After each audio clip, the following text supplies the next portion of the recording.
አብዱልጀሊል ሻሊ ካሳ በማህበረ ቅዱሳን ላይ ስኮላርሺፕ እንዴት እንደዛ ነው ያገኘሁት። ጓደኛዬ ቄሱ ልጅ እዛ ይሰራ ነበር። ስለዚህ እዛ ቢሮ ሄድ ነበር። እኔ በድምጻችን ሰማ ዘመን እዛ ቦርድ ላይ ተለጠፈ። ሁለታችንም ሄድን። በጣም ፋን የነበርኩት የአፄ ቴዎድሮስና ያሉ አባ ነጋ ነው። ፋን ነበር። ከዛኔ በ4 ገጽ በ5 ገጽ ለጠቅላይ ሚኒስትር መለስ ዜናዊ ይጽፍ ነበር ደብዳቤ። ኢህአዴግ በጣም ደስ የሚል ነገር አለው። ምን አለው መሰለህ? ኢህአዴግ በጣም ደስ የሚል አለው ነገር ብሎ የጀመረው ብዙ እንግዳ ስለሌለኝ እንደ ፓርቲ ምን ደስ የሚል ነገር ታውቃለህ? ጨፍራለሁ። ይሄ አዎ ሆያ ሆያ እያልኩ ዞራለሁ ምናምን። ልጅነታችን ብዙ ነገር አባቴ ጅራፍ ፈቱልኛል እንደዚህ ማኖጋው ለቡሄ። አያቶቻችን መሻይኾች ናቸው። ለልጆቻቸው የመስቀል ድንብል የሚገዙት እና እንደ ጌጥ የሚገዙት ያ የመስቀል ድንብል ሪሊ የኦርቶዶክስ መስቀል ነው ወይ ኩዌሽን እሱ ዚነት ሙሐባ ወይም ደግሞ ማሪቱ ለገሰ የምትለብሰው መስቀል የኦርቶዶክስ መስቀል ነው፣ ኢየሱስ የተሰቀለበት መስቀል ነው አይደለም። ከቸርች ተቀብየው ረመዳን ከሆነ በተለይ እቤት አፍጥረን መስጂድ ወስደውና ሲማዘን ላይ ተኛል። እሱ ተራፊ ተሰግዶ ሲያልቅ ቀሰቅሷል። ዲያቆን ነው በዛ ሰዓት። እስኪ አብዱልጀሊልን በዛ እድሜው የሚገልጹትን አንድ 5 በቃ ቃላቶች ሊሆኑ ይችላሉ፣ ፍሬዞች ንገረኝ ብለው እንዴት የሚገልጽ ይመስላል? ከወዳ ደብር ከወድህ ደብር መሀል ሀገሩ ላይ የፈለቀው ኑር ጉዳጃ ይበቱን የሚያነጋግር ይህን እያልን ያደግነው። ዘመኑ የሩጫ ነው። በዚህ ኑሮና ህይወት፣ በዚያ ደግሞ ጤናና ረፍት ማጣት ከወዲያ ወዲህ በሚያራሩጠን ከባድ ወቅት የጤናችንን ጉዳይ ቅድሚያ ሰጥቶ ለሁሉም በጤና ስትቆዩ ነው የሚለን ኬርላንድ አጠቃላይ ሆስፒታል ነው። የጤና ቤት የሆነው ኬርላንድ የዘመኑ ቴክኖሎጂ ያፈራቸውን የላቁ የህክምና መሳሪያዎች በመጠቀም ያለ ሰርጀሪ የኩላሊትና የሐሞት ጠጠርን ማስወገድ፣ የነርቭና የህብለ ሰረሰር፣ የልብ የአንጀትና የውስጥ ደዌ፣ ከአንገት በላይ ህክምና፣ የካንሰር፣ የአጥንትን ጨምሮ የተለያዩ የቀዶ ጥገና ህክምና በኤአይ በታገዘ የፎርዲ አልትራሳውንድ፣ በዲጂታል ኤክስሬይና ፍሎሮስኮፒ፣ በባለ 1.5 ቴስላ ኤምአርአይ እና በባለ 128 ስላይስ ሲቲ ስካን ዘመናዊ መሳሪያዎች ታግዞ የተሟላ አገልግሎት በመስጠት ላይ ይገኛል። በኬርላንድ የህፃናት የማህፀንና ጽንስ የማዋለድ የድንገተኛና የጽኑ ህሙማን ህክምናና የስነ ልቦናና የማማከር አገልግሎትን ጨምሮ የኢንዶስኮፒና ኮሎኖስኮፒ አገልግሎቶችን ከተሟላ የላቦራቶሪና ፓቶሎጂ ምርመራ ጋር ያገኛሉ። ለድርጅቶች በተመጣጣኝ ዋጋ ሂዱቢ አገልግሎት እንሰጣለን። ከአየር ጤና ወደ ሰበታ በሚወስደው መንገድ አባገዳ አደባባይ አጠገብ እንገኛለን። ስልክ 0977 86 86 86 ይደውሉልን። ኬርላንድ አጠቃላይ ሆስፒታል ከማከምም በላይ።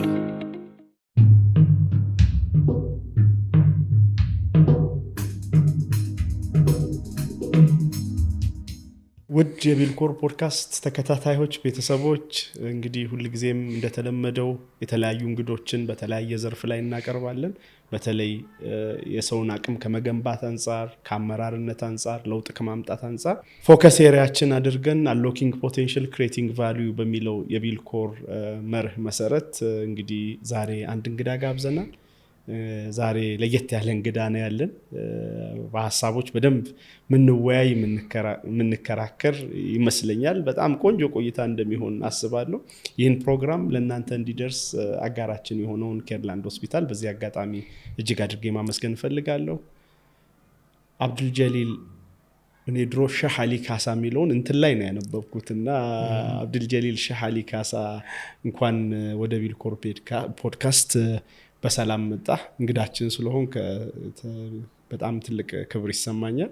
ዌልካም ለማለት እወዳለሁ። መጀመሪያ እኔም እንኳን በሰላም ጠበቃችሁኝ። አክቹአሊ እዚህ ቦታ ላይ መገኘቴ ለእኔ ደስ ይለኛል። ምክንያቱም በጣም ወዳቸው እጅግ በጣም ማከብራቸው ሰዎች እዚህ ሚዲያ ላይ አይቻቸዋለሁና አይ ቲንክ በእነሱ ተርታ ባልሆንም እንደው የእነሱን ፈለግ ተከትቼ መገኘቴ ደስ ይለኛል። ቴንኪዩ። እኛም በጣም ደስ ብሎናል ስለተገናኘን። ያው አንድ ቀን እንደምንገናኝ እርግጠኛ ነበርኩ። የጊዜውና የሁኔታ መገጣጠም ነው እንጂ ሀሳብ ያላቸው ሰዎች፣ ራሳቸውን ለውጠው የሆነ ቦታ ማድረስ የሚፈልጉ ሰዎች፣ ታሪክ ያላቸው ሰዎች ታሪካቸውን ለሰው እንዲያጋሩ፣ ሀሳባቸውን እንዲሞግቱ ስለምናደርግ እርግጠኛ ነበርኩ የሆነ ቀን እንገናኛለን ብዬ አስብ ነበረ። አጋጣሚ ሆነና ደግሞ በቅርብ መጽሐፍን አስመረክ። ይሄ ጥሩ አጋጣሚ ነው ለክስተቱም አልኩና በዛ የተነሳ ሀሳብ ነው እንጂ አዲስ አይደለም ሀሳቡ። አብዱልጀሊል ዛሬ የምናወራው በጣም ኢንተረስቲንግ ስለሆነ ነገር ነው። ብዙ ቦታ ሄደህ ሀሳብህን ትሞግታለህ፣ ግን መጀመሪያ ይሄን የሞገተው ማንነት ማን ነው፣ እንዴት ተገነባ የሚለውን ነገር በተወሰነ መልኩ ሰዎች ቢረዱ ምንድነው ፍሬውን ብቻ ሳይሆን ፍሬው የበቀለበትን አፈር የተረዳ ሰው በደንብ ፍሬውን ማጣጣም ይችላል፣ ፍሬውን መገንዘብ ይችላል ብዬ አምናለሁና ስለዚህ እሱን እናያለን። ከዛ መጽሐፎች ፍሬዎች ናቸው ብዬ አስባለሁ፣ ሀሳቦች ፍሬዎች ናቸው። ስለነሱም በተወሰነ መልኩ እናያለንና ብዙ ሰው በእርግጠኝነት ሁለቱንም ለመስማት የሚጓጓ ይመስለኛል። ሶ ከመጀመሪያውን ጀምርና እስኪ አብዱልጀሊልን በተወሰነ መልኩ አስተዋውቅ። መልካም። አብዱልጀሊል አይ ቲንክ የብዙ ሂደቶች ውጤት ነው ይሄ ነው የማስበው። የመጀመሪያው የተወለድኩበት አካባቢና ቤተሰብ ይወስነዋል ብዬ አስባለሁ። የተወለድኩበት ቤተሰብ አንድ መጽሐፍ ውስጥ ያካተትኩት የመሻይኾች ዳይናስቲ አለ።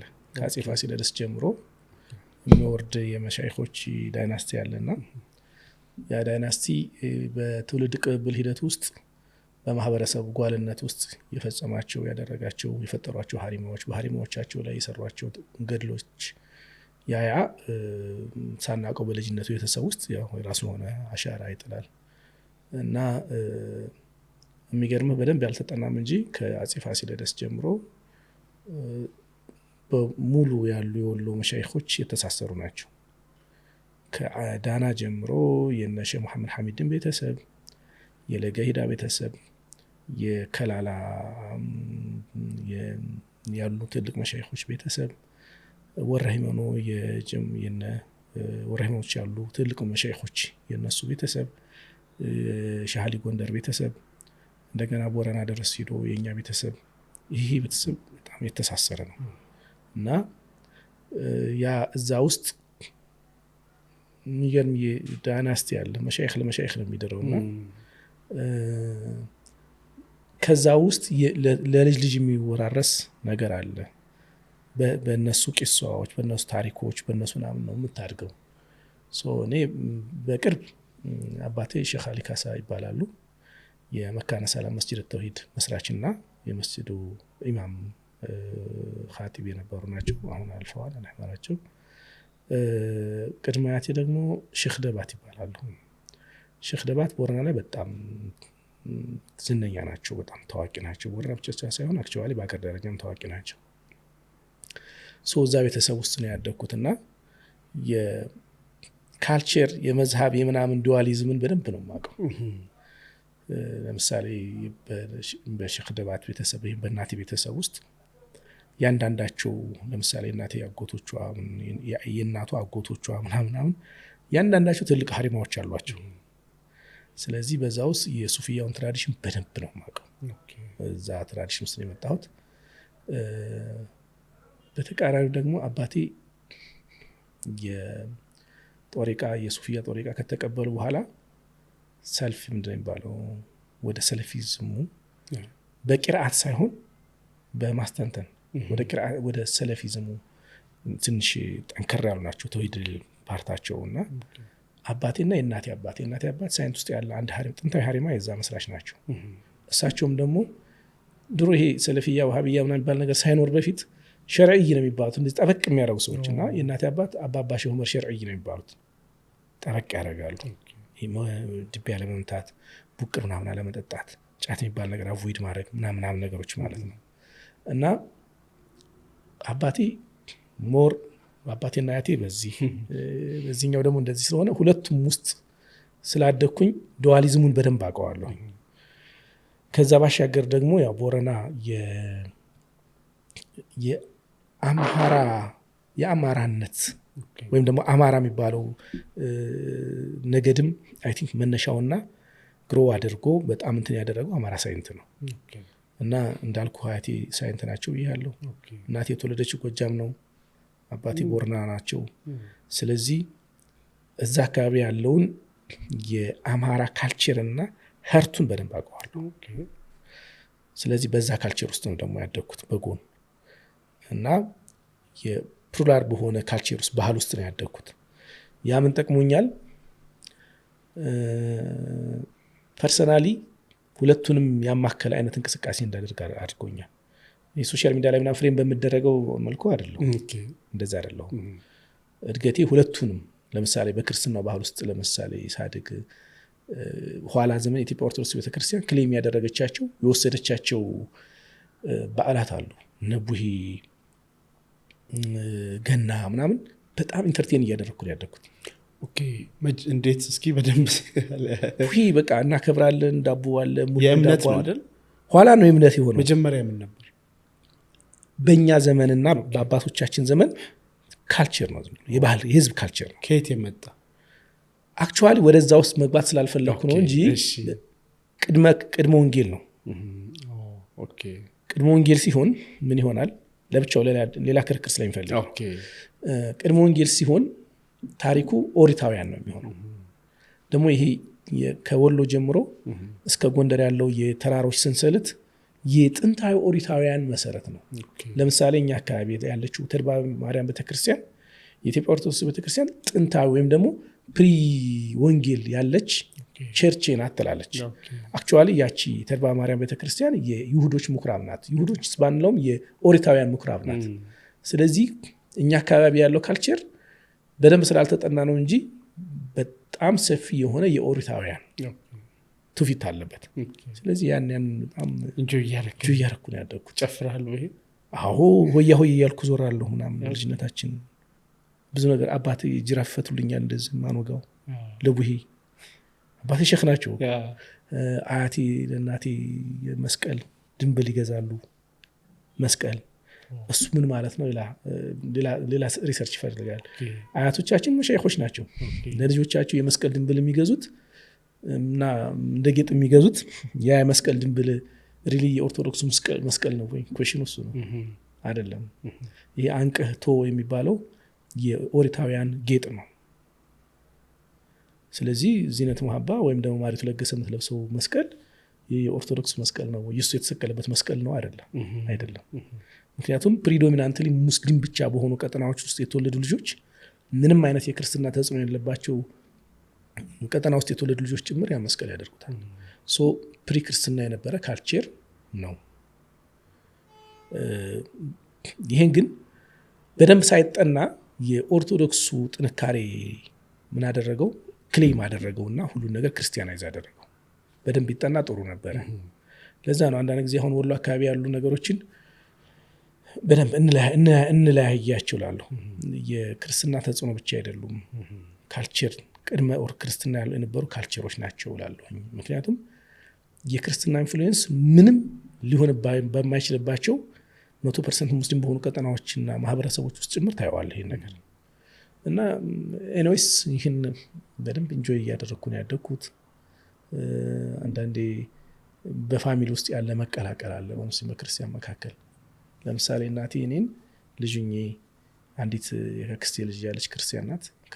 አክስቴ የአባቴ ፋሚሊ ናት። እናቴ እኔን እና ያችን ልጅ ጡት በአንድ እያጠባች ነው ያሳደገችው። ስለዚህ ኦርቶዶክስ የሆነች የጥቤት አለች ማለት ነው። እንዲህ ያለውን ዱዋሊዝም እዛ አካባቢ ስትወለድ ኖርማል ነው። በብዙ ነገር የምትረዳው ነገር አለ። ያ ብቻ ሳይሆን የሃይማኖት መቀየሩ በተለይ ከድህረ አጼ ቴዎድሮስ አጼ ዮሐንስ የነበረው ነገር በጣም ኢዚ ሆኖ ስለቀረበ አባት ሙስሊም እናት ክርስቲያን የሆኑና ወንድ ልጆች ሙስሊም ሴት ልጆች ክርስቲያን ሆኖ አንድ ቤት ውስጥ ኖርማል ባይዘው። እዚህ አዲስ አበባ አካባቢ ላይ የሆነ ሙስሊሞችና ክርስቲያኖች ላይ ተቃቅፈው ሲሄዱ ፎቶ አንስቶ ሶሻል ሚዲያ ላይ ምናምን ማጮህ እኔ አንዳንዴ ይደነግጣሉ። እኛ ሀያታችን ነው እዛ አካባቢ። የሚገርም ነገር አይደለም ማለት ነው። እኔ አሁን አንድ ዲያቆን ጓደኛ ነበረኝና ቸርች እንሄዳለን። ሰንበት ትምህርት ቤት ይገባል እሱ። እኔ ቤተክርስቲያን ውስጥ ያሉ የመቃብር ላይ ጽሁፎች በጣም ማንበብ ደስ ይለኝ ነበር እና እነሱን እያነበብኩ ጠብቀዋለሁ። ከቸርች ተቀብየው ረመዷን ከሆነ በተለይ ቤት አፍጥረን መስጂድ ወስደውና እዚህ ማዕዘን ላይ ተኛል እሱ። ተራፊ ተሰግዶ ሲያልቅ ቀሰቅሷል። ዲያቆን ነው በዛ ሰዓት። ኋላም እሱ ቅስና የተማረ እኔ ስላሴ ቴዎሎጂ እንትን የጋብዘኝና ገብቼ ማር ነበር። ያ ባክግራውንድ ለኋላ ነገር ላይ ላሉ እንቅስቃሴዎች ብዙ አልከበደኝም። ለምሳሌ ጣሊያን ሀገር ማስተርስ ሲሄድ የብሬሺያ ዩኒቨርሲቲ ነው የተማርኩት። የብሬሺያ ዩኒቨርሲቲ የስኮላርሺፕ ሊንኩን ያገኘሁት ማህበረ ቅዱሳን ቦርድ ላይ ነው። በዛ በኩል ነው ሄድኩት። እንዴት አብዱል ጀሊል ሻሊ ካሳ በማህበረ ቅዱሳን ቦርድ ላይ ስኮላርሺፕ እንዴት እንደዛ ነው ያገኘሁት? ጓደኛዬ ቄሱ ልጅ እዛ ይሰራ ነበር። ስለዚህ እዛ ቢሮ ሄድ ነበር እኔ በድምጻችን ሰማ ዘመን። እዛ ቦርድ ላይ ተለጠፈ። ሁለታችንም ሄድን። በአንድ ላይ ማስተር ስንማር ነበር ኢትዮጵያ ውስጥ እዚህ እና ባክግራውንዴ የካልቸራል ዱዋሊዝም ምናምኑን ኢንተርቴን እያደረግኩት ነው የመጣሁት። አሁን ሶሻል ሚዲያ ላይ በሚሳለው መልኩ አይደለም፣ ግን አሰርቲቭነስ ነበረኝ። እንደነገርኩ ለምሳሌ አያቴ ሼክ ደባት ከጻፏቸው አጀሞች ውስጥ አንደኛው አጀሙ ኮምፓራቲቭ ነበር። 1890ዎቹ ነው የተጻፉ የአጀም። ስለዚህ የአጀም እያነበብኩ ነው ያደግኩት። ምን ድረስ ነው የሚለው ነገር በደንብ አውቃለሁ። ስለዚህ አሰርቲቭነስ በደንብ አለኝ። ለምሳሌ 11ኛ ክፍል 12ኛ ክፍል እያለሁ ዛሬ ላይ የምጽፋቸው መጽሐፎችን ጥቅል ኮንሰፕት የያዙ መጽሐፎችን ጽፍና መድረሳ አነብ ነበር። ዩኒቨርሲቲ እንደገባሁ ሐረማያ ዩኒቨርሲቲ እንደገባሁ ትዝ ይለኛል ፍሬሽማን ላይ ይህ የሐዋሳው ቁርአን መቀደድ ምናምን ትችላችሁ ያ ኬዝ ሌሎች ኬዞች ሲፈጠሩ ለጠቅላይ ሚኒስትር ኦፊስ ደብዳቤ ይጻፍ ነበርና እኔ ገና ፍሬሽማን ነኝ ደብዳቤ ይጻፍ ብሎ ይህን ዛሬ መጽሐፍ ማድረገውን ጥቅል አድርጌ በ4 ገጽ በ5 ገጽ ለጠቅላይ ሚኒስትር መለስ ዜናዊ ይጽፍ ነበር ደብዳቤ። ከልጅነት ጀምሮ ኮንሺየስ ነኝ በዚህ ጉዳይ ላይ። ግንኙነቱ ሌላ ነው፣ ማህበረሰባዊ እንትኑ ግን በደንብ እረዳለሁ። ለዚህ ምናልባት የጠቀመ ብዬ ማስበው አይ ቲንክ በልጅነታችን ሼክ ደባት አንድ የሚገርም ነገር አላቸው። ልክ እንደ ዙምራ አንድ ኮሚኒቲ ፈጠሩ። ሄዱና ኮሚኒቲ ፈጠሩ ብቻቸውን። የሆነ ሸኮሪ የሚባል እንትን አለ ሸዋል እሱን ዳክ ተሳሰሩና ጋቢያቸውን ከላይ አድርገው መስጂድ ብለው ተቀመጡ። ከዛ በሂደት ያቺ መስጂድ ሆነች ምናምን። ከመስጂድ በኋላ ሚስት አገቡ። ከሚስት በኋላ ደግሞ ልጆች ወለዱ። ደረሶች መጡ። ልጆቻቸው ለደረሶች ዳሩ ምናምን። አሁን ደባት ውስጥ ስትሄድ ድንጋይ ስትወረውር የሼክ ደባት የልጅ ነው። አንድ ኮሚኒቲ ነው። ባዕድ የለውም። ባዕድ ካለ የልጆቻቸው ባል ሆኖ የመጣ ነው። ልጆቻቸው ሲያገቡ አይድሩ ውጭ አይልኳቸው፣ ባል እንዳምጥተው እዛው እንዲቀመጡ የሚያደርጓቸው። እዛ ምንድነው ያደረጉት? በዙሪያው እንደነገርኩ የሙስሊም ያልሆነው የአምሃራ ወይም የኦርቶዶክስ ባንለው የአምሃራ ወይም ደግሞ የዛ አካባቢ ማህበረሰብ ካልቸር አለ። ያ ካልቸር እንዳይውጣቸው የተጠቀሟቸው ታክቲኮች አሉ። ለምሳሌ እኛ አካባቢ ላይ ተበችሳ የሚባል ነገር አለ። መሐመድ አሊ የወይራ ስር ምትል መጽሐፍ ጽፎ ነበር። ዶክተር መሐመድ አሊ አዲስ ዩኒቨርሲቲ መጅሊስ የነበረው እዛች ላይ ተበችሳ ላይ እዛ ላይ የገለጸው ይመስለኛል። የከንፈር ወዳጅ ምናምን ባል ነገር አለ። ሆታ ሰው ሊያገባ 15 ቀን ምናምን ሲቀረው ቆንጆች ይሄዱና ይጨፍራሉ፣ ጉረምሶች ይሄዳሉና መቀላቀሉ አለ ምናምን ወጣ ነገሮች አሉ። ያ ገዢ እንትን ነው፣ ካልቸር ነው እዛ አካባቢ። ሼክ ደባት ምንድነው ያደረጉት? በጣም በርካታ ከ40-50 በላይ የሚሆኑ ዜማዎችን አመጡና የእሳቸውን አጀም ጽፈው ለልጆቻቸው እያሸመደዱ ሰርጋችሁም ደስታችሁም በዚህ ይሁን አሉ። ስለዚህ ልጁ ነህ ተወልደ ስታድግ ያን እያልክ ነው የምታድገው። እዛ አጀም ውስጥ የእስልምና ሙሉ ኮንሰፕት፣ የእስልምና ታሪክ፣ ኮምፓራቲቭ ሁሉ ነገር አለ እና ያን እያልክ ስተምት ኮንሺየስ ነህ። በልጅነታችን ነው እኮ መዲናው እያል እውነታ ይምሰልህ ቢያጻይፉት ጥቂት ነውር የለም እስልምና ቤት ስነልቦና እንትን ይገነባን ይመጣ ነው። በአንድ በኩል የገዢ ፋሚሊ ልጅ ነህ፣ በእስልምና በኩል ደግሞ ጉድለት እንዳይኖርህ እውነታ ይምሰልህ ቢያጻይፉት ጥቂት ነውር የለም እስልምና ቤት እያሉ ሙሉ ያደርጉሃል። ሙስሊሞች ዲሁማናይዝ የሚደረጉባቸው የሚሰደቡባቸው ነገሮች ደግሞ ያመጡና በጣም ኦፌንሲቭ በሆነ መልኩ መልስ ሰጥተዋል። ያን እያልን ያደግ ነው። በሐራዎቻችን ላይ ያሉ ግጥሞች እነዛ ናቸው። በጠቅላላው እኔን የሚገልጸኝ የሼክ ደባት ወይም ደባት የተገኘችበት ሰፈር ነው።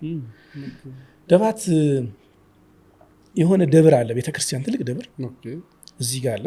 መሀል ደባት አለች የደባት መስጂድና ሐሪም አለ ቀጥሎ እዚህ ጋር ሌላ አንድ ደብር አለ ከወዳ ደብር ከወድ ደብር መሀል ሀገሩ ላይ የፈለቀው ኑር ጉዳጃ ይበቱን የሚያነጋግር ይሄን እያልን ያደግነው ሶ ዊዝን በሁለት ደብር መካከል በዛ ካልቸር መካከል የፈለቀ ሌላ ካልቸር ማለት ነው በዛ ውስጥ ነው ያደግኩትና ይሄንም ኢንተርቴን ያደረኩት ይሄንም ግን መሀል ላይ ባላንስን ይዤ ነው ያደግኩት ኢንተረስቲንግ ሶ ኦኬ እና ይሄ እስካሁን ድረስ በቃ በሁለት እግሬ ቆሜ ነገሮችን እንዳስብ ያደርገኛል መሀል ላይ ነው ያለሁት ይሄንን ማቀዋለሁ ስለዚህ ማቀዋለሁ ሼክ ደባት በነገራችን ላይ አጎቶቻቸው ናምኖች ቄሶች ነበሩ ስለዚህ የነበራቸው መስተጋብር የሚገርም ነበር ከቀሳውስቶች ጋር ብቻ ሳይሆን ከሽፍታውም ጋር ከገዢውም ጋር ለምሳሌ በላይ ዘለቀ ያክስታቸው ልጅ ነው በላይ ዘለቀ ስለዚህ ሲፎክር የሼክ ያሽከር ይላል እና እዛ አካባቢ ቱ ቢ ፍራንክ አሁን የቤታችን ስነ ልቦና ይዞ ሆነ ምናምን አላቀውም ለምንድነው አላቀው መሰለ ትልቅ ማለት በእኛ አካባቢ የትልቅ ሰው ልጅ ነው የትልቅ ሰው ልጅ የሚለካው ሰዎቹ አባቶቻቸው ምንድናቸው ነው እዛ አካባቢ ላይ ሼክ ደባት ሙስሊም ክርስቲያኑ ያስገብራሉ ሁሉም ከሳቸው መፍትሄና መላፈላጊ ነው ስለዚህ በዛ ቤተሰብ ውስጥ ነው ያደግኩት አባቴ ትልቅ መሻይኽ ናቸው በዛ ቤተሰብ ውስጥ ነው ያደግኩት እና አላቀውም ይሄን የቤታችን ስነ ልቦና የገዢ ስነ ልቦናነት ነው አዳብሬ ያደግኩት እና ምን ሆኛለሁ በልጅነታችን እዛ በግጥም ውስጥ በሐድራ ውስጥ ምንላቸው ግጥሞች አእምሮአችን ላይ ፍሬም እያስቀመጡ ነው መጡት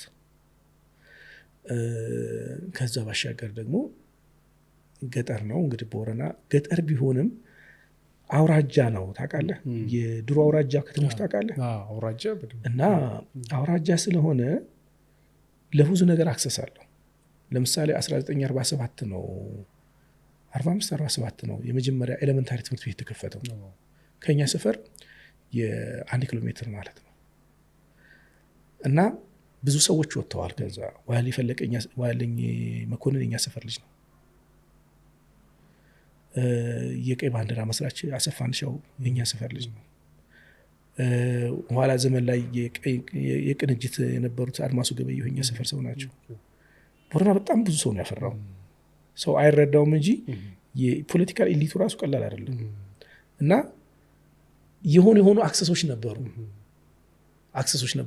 እነዛ አክሰሶች እኛንም ቀርጸውናል እና ስታስበው ገጠር ይመስላል ግን 7ኛ ክፍል እያለሁ እኮ እኔ ክረምት ላይ ትዝ የሚለኝ ያነበብናቸው መጽሐፎች የደራሲው ስም የመጽሐፉ ርዕስ ትርጉም ከሆነ የተረጎመው ይዘቱ ባጭሩ ምናምን ሊስት መዘግብ ነበርና 7ኛ ክፍል ክረምት ላይ 38 ልቦለዶች አንብቤያለሁ በዛ ሰዓት ልጅ ነኝ እዛን ጊዜ ይህ ብቻ አይደለም የሚገርመው የተክለ ጻድቅ መኩሪያ መጽሐፎች አፄ ቴዎድሮስና ኢትዮጵያ አንድነት በጣም ትልቅ ውል አፄ ዮሐንስና ኢትዮጵያ አንድነት ከአፄ ቴዎድሮስ እስከ አፄ ሚኒሊክ እስከ አፄ ኃይለ ሥላሴ ቲንክ ነው የሚል መጽሐፍ አለ ከልነ ድንግል ምናምን የሚሉ መጽሐፎች 7ኛ ክፍል እያለሁ ነው ያነበብኳቸው ትልልቆቹን የእንትናን የተክለ ጻድቅ መኩሪያ መጽሐፎች 7ኛ ክፍል ያነበብኳቸው እና ትዝ የሚለኝ ፈተና ጂኦግራፊ ውስጥ ነበር ሂስትሪ ነበርና ፈተና ስንፈተን መጽሐፉ ክላስ ውስጥ ትንሽ አስቸጋሪ ስለሆንኩ ስለማልቀመጥ ክላስ የተማርነው ዱዝ አደረገውና ፈተና ላይ ያዛን መጽሐፍ ሪፈር አድርጌ ግጥሙን ጽፈዋለሁ ለምሳሌ አንድ ትዝ የሚለኝ የተክለ ጻድቅ መኩሪያ የጻፉት ላይ ስለ አፄ እንትና አለ ተክለ ጊዮርጊስ አለ ስለ በቴዎድሮስና በዮሐንስ መካከል ላይ እና ስለዛ ነው ፈተና ላይ የመጣውና ምን ትዝ ይለኛል የአፄ ዮሐንስ ሚስት የአፄ ተክለ ጊዮርጊስ እህት ናት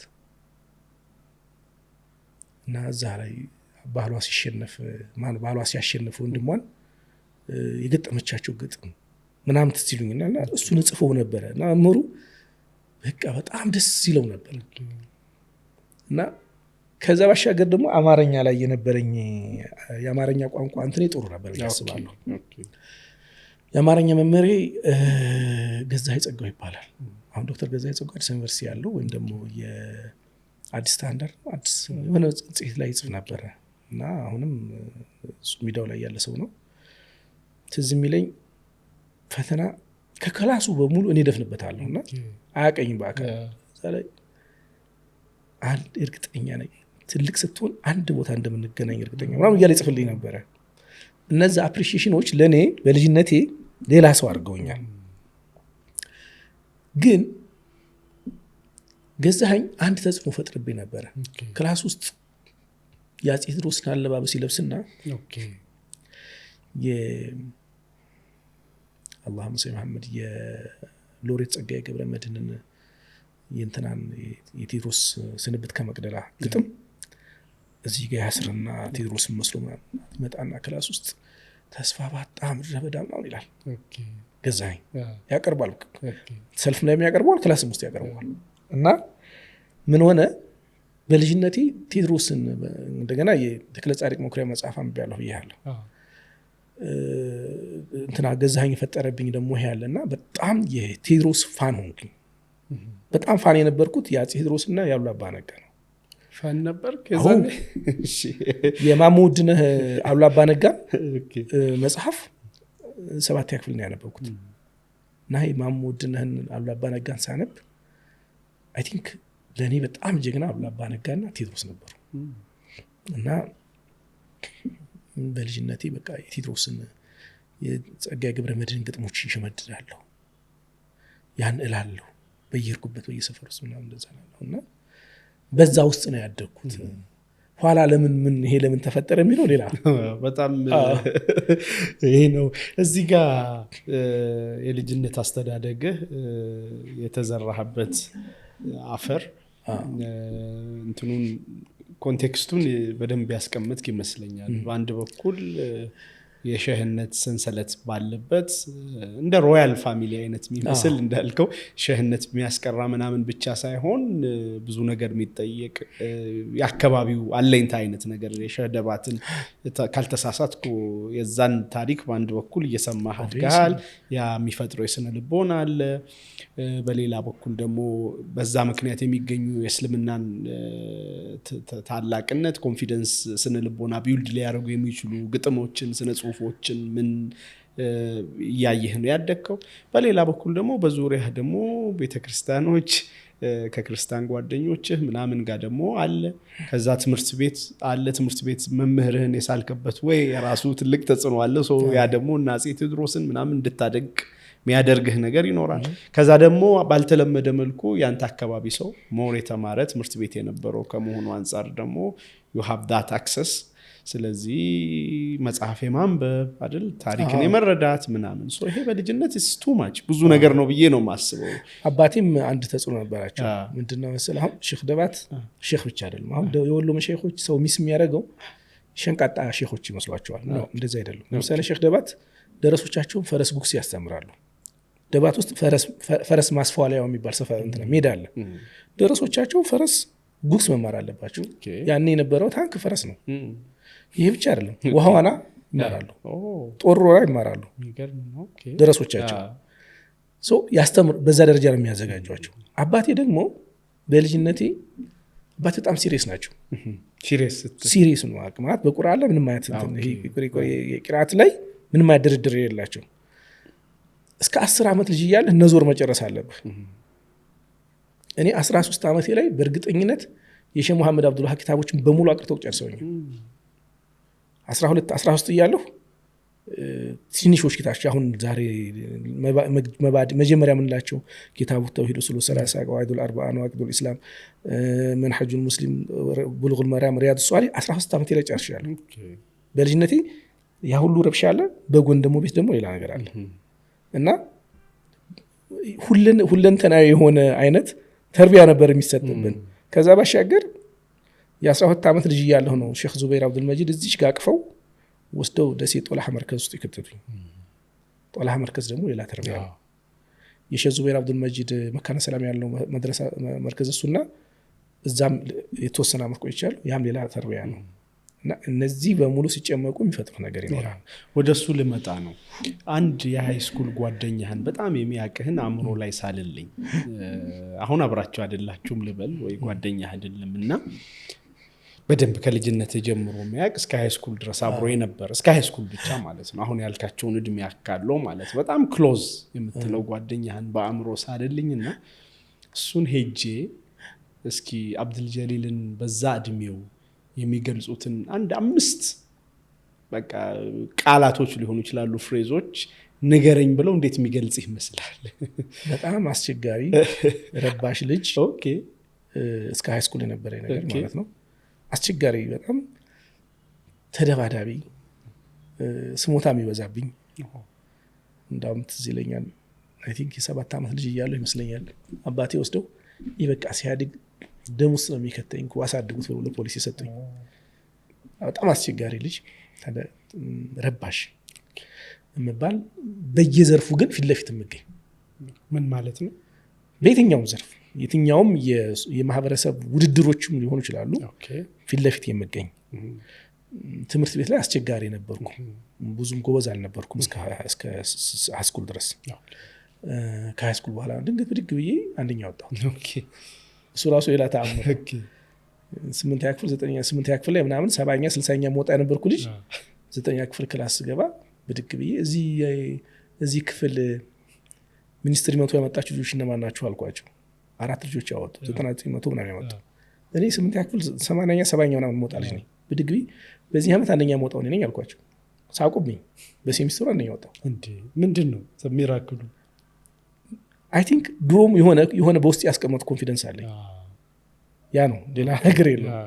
ካነበብኩ በልጣቸዋለሁ የሚል ትኩረት ስላልሰጠኸው ነው። በቃ እንደዛ እርግጠኛ ነበርኩና አንዳንዴ ለራሴ ነበረኝ አመለካከት ጥሩ ነበር ብዬ አስባለሁ። ለምሳሌ ክላስ ሳልማር ምናምን ፈተና ምናምን በደንብ ሳልከታተል ሰነፍ ረባሽ ልጅ ታውቃለህ? ረባሽ ልጅ ፈተና ስፈተን ኬሚስትሪ ፊዚክስ ላይ ምናምን ፎርሙላዎች አሉ አይደል? እኔ አላነበብኩትም። ስማርም ክላስ አልተከታተልኩም። እዛ ፈተና ላይ የሆነ የራሴን ፎርሙላ ፈጥሬ መልሱን እፈልሰዋለሁ። ከዛም ቤት መጣና ሳይንቲስት ሆንኩ እኮ ነው እምላቸዋለሁ። አላቆም ፎርሙላ ግን መልሱ መልሼዋለሁ። እና እንደዛ አይነት ልጅ ስለነበርኩ አስቸጋሪ ፊት ለፊት በሁሉ ነገር ቢገኝ ስትል ትምህርት ላይ አልተገኘህም? ትምህርት ላይ አይደለም። ኦኬ ስራ ላይ ነው ወይስ ምን ላይ ነው? በቃ ማለት የሆነ ሰዎች ፊት ለፊት የሚገኙባቸው ቦታዎች ላይ ያለው። ኦኬ ለምሳሌ አባቴ በጣም የሚገርማቸው ነገር አንዴ ምን አሉኝ፣ የኔ ልጅ እኮ ነብር ሰርግ ይገኛል ይላሉ። የነብር ሰርግ ላይ ሰው ሊገኝ አይችልም ማለት የማልገኝበት ቦታ የለም። አክቲቭ ነህ። በቃ አክቲቭ ነኝ። 2 ሌላ የጠቡ ሁሉ መነሻ ባይዘወይ ኢንጀስቲስ መጥላቴ ነው። ሰው የማይረዳልኝ ይሄንን ነው። 2 ሆነው አንዱን ሲደበድቡት ካገኘሁ ለተደበደበው ገባለሁ። ትልቅ ሆኖ ትንሹን ከድስ ሲደበደበው ካገኘሁ ለትንሹ ገባለሁ። የኔ ጠብ አይደለም። ኢንጀስቲስ አልወድም። በልጅነቴ በፍጹም ኢንጀስቲስ አልወድም። አይ ቲንክ ያ ተጽዕኖ በጣም ያ ብዙ አሁን ድረስ ቀጥሏል ያስባለሁ። ስለዚህ ሰዎች ተጣልተው አይቼ ለተጎጂው ወይም ደግሞ ለተጠቃው እገባለሁ እና አለሁበት ማለት ነው። ለዛ ነው አባቴም ስልችት የሚላቸው። እና ፊት ለፊት የሚገኝ ረባሽ ሁሉም ቦታ ላይ የሚገኝ አይነት ልጅ እንደዛ ብሎ ሊገልጽልህ የሚችለው ብዬ አስባለሁ። እንደዛ ሁኜ ግን አልহামዱሊላህ ከተማው ኋላ ዘመን ላይ በተለይ ከኔ ዘመን በኋላ በጣም የሱስ ከተማ መሆን ጀመረ። በጣም እኔ ራሱ ሚራክል ሆኖ የሚገኝብኝ ካለኝ ቲም ፒር ኢንፍሉዌንስ በጣም ከባድ ነው። ያን ፒር ኢንፍሉዌንስ ተቋቁሜ የትኛውም ሱስ ውስጥ ሳልገባ ነው ያደግኩት። ምን ተቋቋም አደረገ አላውቅም። አይ ቲንክ የአባቴ ጉዳይ ይመስለኛል። ማለት አባቴ ማስወቀስ፣ አባቴ ማስነሳት በጣም ፈራ ነበር እና የሚገርም 8 ምናምን ላይ ያለን እንዲ ግሩፕ ነው ይቃም ነበር። ወላሂ ሲቅሙ ማከራቸው ሁሌ አለው። ሲቅሙ ጫታቸው እንዲቆጥፍ ይሰጣለሁ እንጂ ተሳስቻቸው ወሰልከት ብሞት ሱስ ውስጥ አልነበርኩም። ይሄ በጣም ይገርመኛል ለኔ እንዴት እንደተረፍኩ። እና በተለይ ከኔ በኋላ ዲኬ ያደረገ ከተማው ልጆች ኢየሱስ ተጠቅሞ የሆነበት ከተማ መሆን ቻለና ከዛ ውስጥ እንዴት እንደወጣሁ ሳስበው ይገርመኛል። በጣም ከባድ ነበረ እና በቃ ሊልህ የሚችለው ቀዥቃዣ ረባሽ ግን በሁሉም ቦታ ላይ የሚቀድም እንደዛ ነው ሊልህ የሚችለው። ኢንተረስቲንግ። ሶ ይሄ ረባሽነት፣ አስቸጋሪነት፣ ቀዥቃዣነት የሚባለው ነገር አሁን ላይ ያለው ተጽዕኖ ይኖረዋል? ዛሬ ባለህበት ማንነት በምን ተገለጸ? እነዚህ ወደ ምን አደጉ? ለምሳሌ ጭቆናን ስታይ አለመቻል፣ ረባሽነት፣ ፊት ለፊት መገኘት ምናምን የምትላቸው ስነ ልቦናዎች አሉ ወይስ ከጊዜ በኋላ ሞተዋል? ወይስ በምን ተገለጹ ስታድግ? አይ ቲንክ ኢንጀስቲስ መጥላቱ ይመስለኛል የሁሉም ነገር መገኛ። እነዛ ማህበረሰቡ ላይ እኮ የሚጠላቸው ቦታዎች ላይ የሚገኘው ለምሳሌ ሰው ጋር ተጣልቶ የሚገኘው ገፊ ምክንያቱ ኢንጀስቲስ ነው። እኔ በልጅነት አንደርስታንድ ስለማላረገው ፍሬም ስለማላረገው ነው እንጂ በእኔ ጠብ አልገኝም፣ በሰዎች ጠብ ነው የምገኘው። ስለዚህ ኢንጀስቲስ ነው እዛ ውስጥ ሊድ የሚያደርገኝ። ግን ሰው ሁሉ ኢንጀስቲስ ሲያይ እንዴ እኔ ታዲያ ውስጥ ምን አገባኝ ሆኖ የምን አገባኝ ስነ ልቦና ያዳብራል። እኔ አልልም። ስለዚህ ያ ባህሪ አሁንም ድረስ አለ። ይሄ መጽሐፎች ስጽፍ ሶሻል ላይ እንቅስቃሴ ሳደርግ እኮ መግለጽ ቢፈቀድልኝ በብዙ መልኩ መግለጽ የሚችለው አይነት ጉዳት ደርሶብኛል። ግን ያንን ካልኩሌት ባለማድረግ ዝም ብዬ ነው ሄድለስ ሆኜ ነው የገባሁት አይደለም። ካልኩሌት አደርገዋለሁ፣ ግን እኔ ካልሰራሁት ማን ይሰራዋል ነው። ሶ ያ ከልጅነት ጀምሮ የመጣ ምንድነው አያገባኝም ከምል ይልቅ እኔ ልጋፈጥ፣ ፊት ለፊት የግንባር ስጋ ሆኖ መገኘት፣ ያ እስካሁን ድረስ የቀጠለ ነው። ኢንጀስቲስ መጥላቱ እስካሁን ድረስ የቀጠለ ነው። ይህ የስነ ልቦና የበላይነቱ የፈጠረውም አይ ቲንክ እሱ ይመስለኛል። በልጅነት የሸሆቹ ድናም ስትባል የነበረው ነገር አሁንም በቃ ማለት ሰዎችን በጣም ሀያ አረጋለሁ እንጂ ምንም አይነት እንትን የለብኝም። ለምሳሌ ፕሮቶኮሉን ጠብቆ ምናምን በጣም ተደብቆ ምናምን የሚኖር ሰው ነው ሰው የሚጠብቀው ከስራዎች አንጻር። የትኛውም ቦታ ብትሄድኝ በእግሬ እየሄድኩ ታገኛለህ። ሰው ውስጥ ኦቨርድ ነው አንዳንዴ ቤተሰቦች እስኪሰለቻቸው ድረስ ለምን ራስን ነው የማጠብቀው እስኪሉ ድረስ ማለት ነው። እና አልጠብቅም። ያ ምንድነው ያቺ የልጅነቴ ማን ይነካኛል ምናምን የምትሉ አስነ ልቦና ይመስለኛል። አንዳንዴ ካልኩሌት ያልሆነ ጀብደኝነት ሊሆን ይችላል። ሶ አሁንስ ዛሬስ እንዴት የምትገለጽ ይመስላል? ራስንስ እንዴት ትገልጻለህ? ቅድም በሶስት ቃላት ነበረ። ዛሬ ሆነህ ግን ስታየው ራስህ ለራስህ የምትገልጸው ይኖራል፣ የሚያውቁ ቅርብ ሰዎች የሚገልጹት ይኖራሉ። እንደ ፐብሊክ ደግሞ ፊገርነትህ ክርስቲያኑም ሙስሊሙም ደግሞ የሚገልጽህ ቦታ አለ እና እንዴት ታየዋለህ አይደንቲቲህን? አሁን የራስህን አይደንቲቲ ራስህ የምትገልጽበትና ሰዎች ደግሞ ይሄ ነው አይደንቲቲ ብሎ የሚሰጡበትን። ኦኬ ከልጅነቴ በጣም የተሻሻለውና እጅግ በጣም ለእኔም ለቤተሰቦችም ትንሽ ግራ ያጋባቸው በጣም የተለጠጠ ትዕግስት። አሁን ትዕግስቱ አንዳንዴ ትኙ መሆን ጭምር ነውና ሌዚነት ነው ምናምን ነው ብሎ እስኪታሰብ ድረስ አባቴ አንድ ጊዜ እንዳውም አብዱልጄሊ አንተ እኮ ሶብር አይደለም በሽታ ነው አሉኝ። እና ምንም ነገር ቢመጣ ሪዚስት አደርገዋለሁ። አሁን ላይ በጣም ተቃራኒ ከበፊቱ ከዩኒቨርሲቲ በኋላ ሌላ ሰው ነው የሆንኩት። በጣም ሲሪየስ የሆኑ የህይወት ውጣ ወረዶች አጋጥሞኛል። የማልፍበት መንገድ ይገርመኛል በጣም። እሱ አንድ ተቃራኒ ሆኖ ያገኘሁት። ሁለተኛ በልጅነቴ ትንሽ ቀበጥና የጥሩ ቤተሰብ ልጅ ስለሆንኩ ኋላ ላይ ግን ሞር በችግር ያደገ ልጅ አይነት ስነ ልቦና አዳበርኩ እና አይ ቲንክ ገና 20 ዓመት አካባቢ ያለሁ ነው ትዳር ያስኩት። ስለዚህ እንደ ወጣት መኖርን ረሳሁት፣ እንደ ሽማግሌ ኖርኩት ከዛ በኋላና የነበረኝ ባለፉት የ20 ዓመት ጉዞ የትልቅ ሰው ባህሪ ከማለት አዛውንት የምትለው አይነት ነገር ነበረኝና ብዙ ነገሬ በዛ ይገለጻል። ድፍረቱ ግን ድሮ ጀምሮ የነበረ ነው። እሱም አሁን ድረስ አለ ያስባለሁ። ሰዎች እንዴት ይገልጹሃል? አይ ቲንክ የሶሻል ሚዲያው አብዱልጄሊል እና መሬት ላይ ያሉት በጣም ስለምላይ ሶሻል ሚዲያ ላይ ሰው የሆነ ርዕስ ይዛለ፣ በዛ ርዕስ ላይ ነው የምትሰራው። ሶሻል ሚዲያው ራሱ ፍሬም ያደርግሃል መሰለህ። ከዛ ወጥተህ ሌላ ስራዎች ልስራ ስትል ነው ይጠሩሃል። ወደዛ አጀንዳ ጎት ያስገቡሃል። እንዲ ብትረሳው እንኳን ያስረሱም እንዲ ያስገቡሃልና ያንን አጀንዳ ለባለፉት 10 ዓመት በጣም ስላመነጀኩት ማህበረሰቡ የሚያስበው በጣም ጽንፈኛ የሆነ በጣም ጭራቅ በበታችነት ስነ ልቦና ያደገ የሆነ በሳይኮሎጂ ምናምን አድርጎ ሊያስቡ ይችላሉ። ነን ሙስሊሙ ደግሞ አይገርሙ የማይደፈሩ ነገሮች ናቸው። ኢትዮጵያ ውስጥ ቴሮሪስትን መድፈር ከባድ ነው። በመንግስት በጀት በመንግስት ፕሮግራም የሀገሪቱ ብቸኛ ከፊውዳል ቤተሰብ ያልወጣ የኮሶ ሻጭ ልጅ ሆኖ ፊውዳሉን ስራ ገርስሶ መንግስት የፈጠረ ተብሎ ናሬሽን የተሰራለትን የሶሻሊዝሙን ዋና አክተር የሆነውን ቴዎድሮስን በጣም በርካታ ኪነት የተሰራለትን ቴዎድሮስ በአንድ መጽሐፍ ኪነት ያገነነው አፄ ብሎ ማቅረብ ትልቅ ድፍረት ነው። ስለዚህ ኤሊቱም የተማረው የኪነት አፍቃሪውም ሁሉም ነው ሊዞርብህ የሚችለውና ያ ሁሉ ሊያስብ የሚችለው ነገር ግልጽ ነው። ልክ አንድ ወቅት ላይ ፋና ፕሮግራም ፋና ቴሌቪዥን የህገ መንግስት ውይይት ነገር ምናምን አለና በነ ፕሮግራም ውስጥ ተጋብዤ ሄድኩኝና ዲስከስ ሲደረግ ምናምን ያው እንግዲህ እንደነገርኩ ሆነ የሶሻል ሚዲያ ሰው ብቻ አይደለሁም።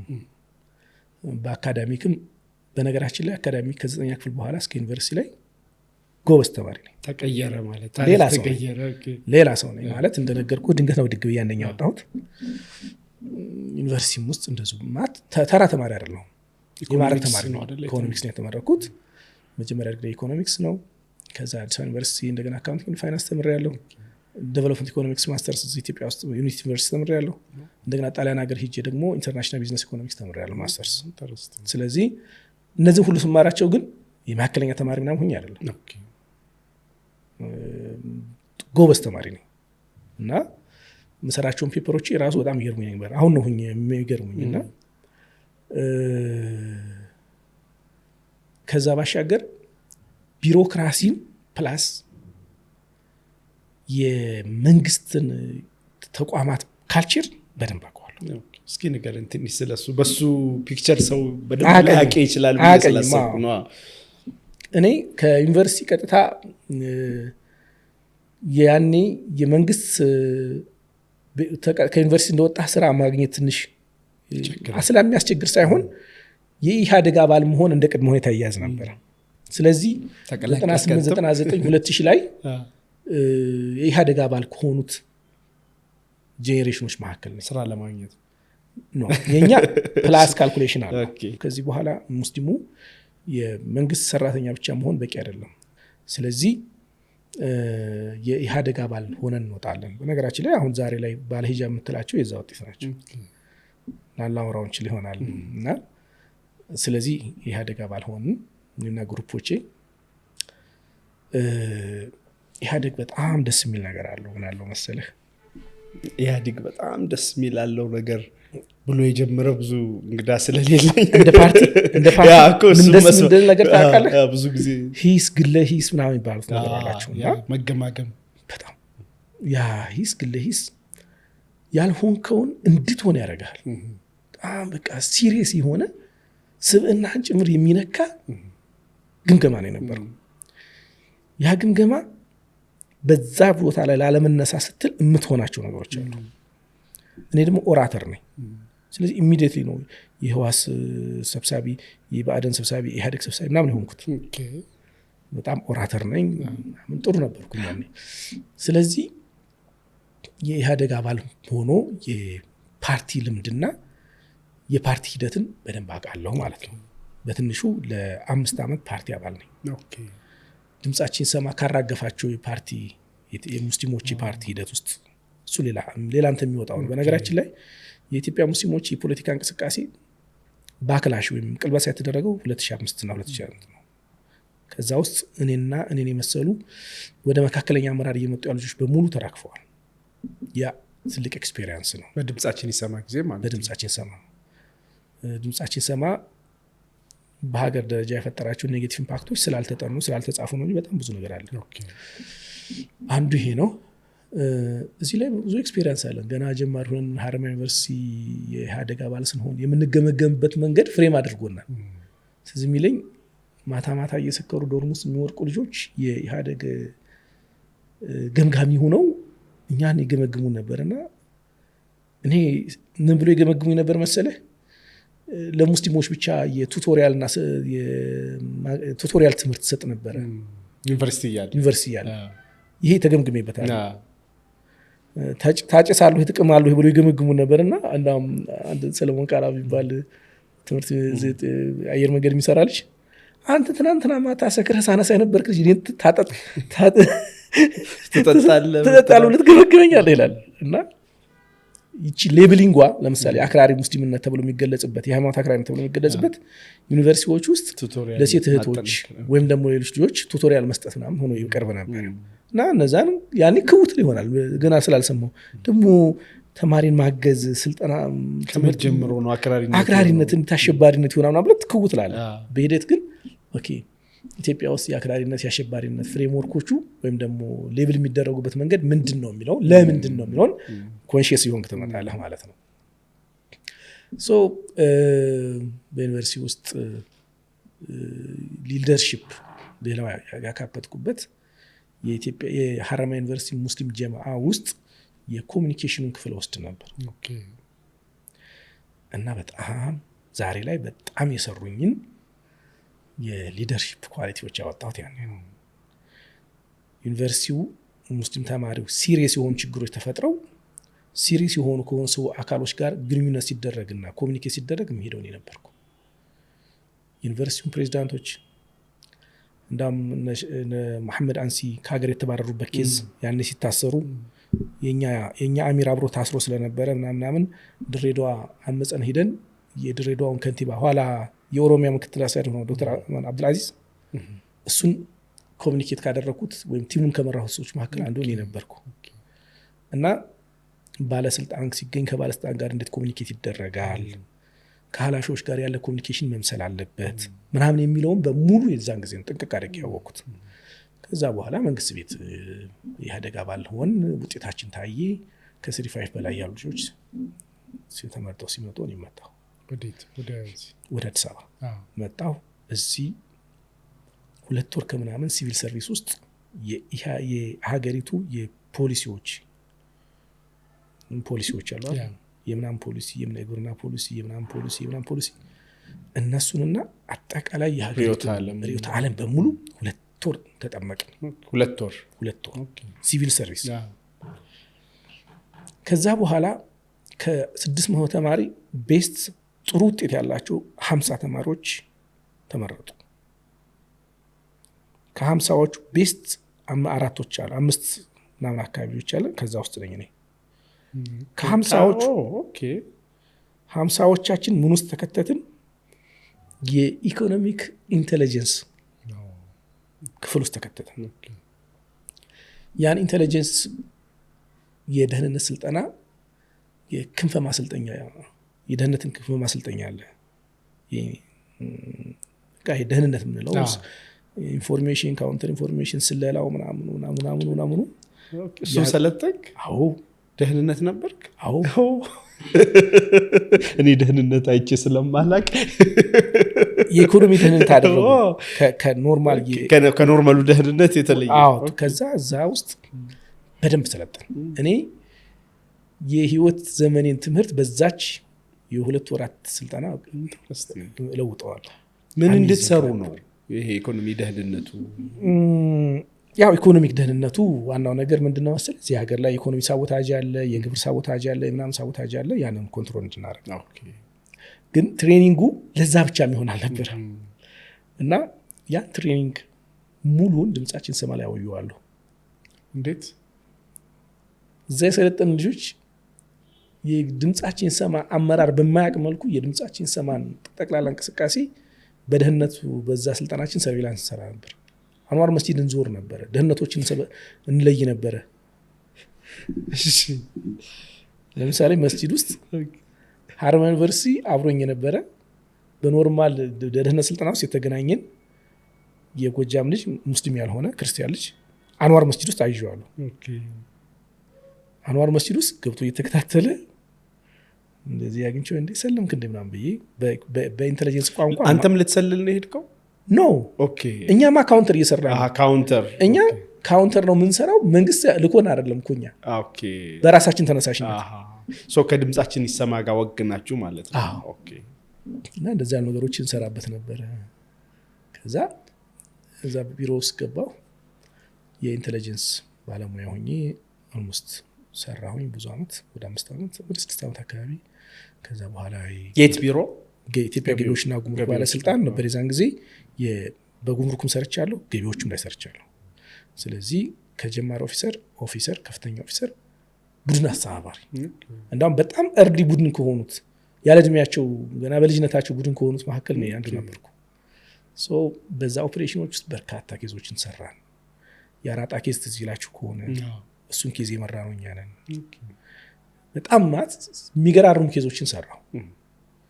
እኔ ደግሞ ትንሽም ፈጠን ስለምልና ማነሳቸው ሀሳቦች ትንሽ ቢግ ስለነበሩ ትልልቅ ፕሮጀክቶች ይሰጡኝ ነበር እና በጣም ብዙ ስራዎች ሰራን። ከዛ በኋላ ስንት አመት ቆየ? እስከ ስንት አመት? 8 አመት ሰርቻለሁ። ከ2001 እስከ 2009 መስከረም ድረስ ሰርቻለሁ። ስለዚህ ከፓርቲ ወጣን ነው እንጂ ከመንግስት ስራ አልወጣህም ማለት ነው። ሶ ኢኮኖሚክ ኢንተለጀንስ ሆነ ይቀጥላል። ሌላ ክፍል ቀየርኩና ሰራሁኝ። አንድ ጥያቄ ልጠይቅ እዚህ ጋር ይሄን ብዙ ሰው ስለማያውቅ እንግዲህ ያን ሁሉ አመት እዛ ውስጥ ስትሰራ ምንድን ነበር ስሜት? እንደ ሙስሊምም እንደ ኢትዮጵያዊም በዛ መልኩ እንዳደገ ስብዕና እንደነበረው ሰው ምን አይነት እይታህን የቀየረ ነገር አለ? የልጅነት አስተዳደጉ የራሱ የሰጠህ ነገር አለ፣ ግን በዚህ ሌቭል መስራት አይ ቲንክ ሙስሊም ማይኖሪቲ ነው ኦብቪየስሊ የሚሆነው እዛ ውስጥ። ሶ አይደንቲቲ ላይ 1100 ምናምን ሰራተኛ 16 ሙስሊም ነበረ። ማይኖሪቲ ብቻ አይደለም፣ ፐርሰንትም ቢቀመጥ አይደለም አይደለ? እና 16 ኦልሞስት አልነበረም። ሶ how did it feel? እዛ በኔ ብራንች አሁን ከ616 ነው 16ቶቹ ከ600 አካባቢ ነው። በሌላ በጠቅላላ ግን 1100 ነው። ከ20-30 አንበልጥም። ኤኒዌይስ ሙስሊም ኦልሞስት የለም። እና እኔ ግን ከዛ ይልቅ ይሄ ለዘመናት በአእምሮዬ ውስጥ የኢትዮጵያ የኢኮኖሚ ሳንባ ሙስሊሙ ነው የሚለውን ስነልብ እንትን በደንብ እንድፈትሽበት አደረገኝ ነው። እንግዲህ የኢኮኖሚ ደህንነትን ዳታዎች ትሰበስባለህ፣ ዳታ አናላይዝ ታደርጋለህ። እና ዳታዎች ስሰበስብ እኔ ፕላስ ነበር የምሰበስበው እና የሀገሪቱ የከፍተኛ ግብር ከፋይ የሚባሉ ወደ 1000 አካባቢ ነበሩ በወቅቱ። ኤልቲኦ የሚባሉት ማለት ነው፣ ከፍተኛ ግብር ከፋይ የሚባሉት እንግዲህ የሀገሪቱ ጂያንት ኢኮኖሚ ሆልደሮች ማለት ነው። እና እዛ ውስጥ ሙስሊሞቹ ስንት እንደሆኑ ደረስኩባቸው በቁጥር። ከስንት ምን ያህል ይሆን? ኦልሞስት በካምፓኒ ደረጃ ከ7-8 አይበልጥም ነበረ ጠቅላላ ከስንቱ ከአንድ ሺዎቹ። እና ኦኬ አልኩኝ፣ ለካ ሙስሊም የለም እዚህ ያልኩ። መካከለኛ ግብር ከፋይ የሚባል እኔ የምሰራበት የነበረውን ስመለከት ደግሞ አሉ፣ ግን አደረጃጀት ፒኤልሲ ወይም ደግሞ የሽርክና ማህበር ስለነበረ ወይም ደግሞ ፒኤልሲ ስለነበረ የነበረው ሙስሊሙ ተደራጅቶ ከመስራት ይልቅ ሶል ፕሮፕራይተርሺፕ ላይ የሚያተኩር በመሆኑ ሙስሊሙ በስፋት የነበረው በአደረጃጀት ሶል ፕሮፕራይተርሺፕ፣ በዘርፍ መርቻንዳይዚንግ፣ በግብር ከፋይ ደግሞ ይሄ አነስተኛ ግብር ከፋይ የሚባል የአዲስ አበባ ግብር ከፋይ ሆኖ ነበር የነበረውና በደንብ የሙስሊሙን አቅም በደንብ ነው የለካሁት ያኔ በደንብ። የኢትዮጵያ ሙስሊም አሁናዊ ጉልበት ምን ላይ ነው ያለው የሚለውን በደንብ ማየት ጀመርኩ። የቀረችው ዲሞግራፊዋ ብቻ ነበረች። ዲሞግራፊዋም ደግሞ እኛ 50% ነን 60% ነን ምናምን እንላለን። እና ታስታውስ ከሆነ የ2007 ስታቲክስ ያመጣው 33.9 አካባቢ ነው።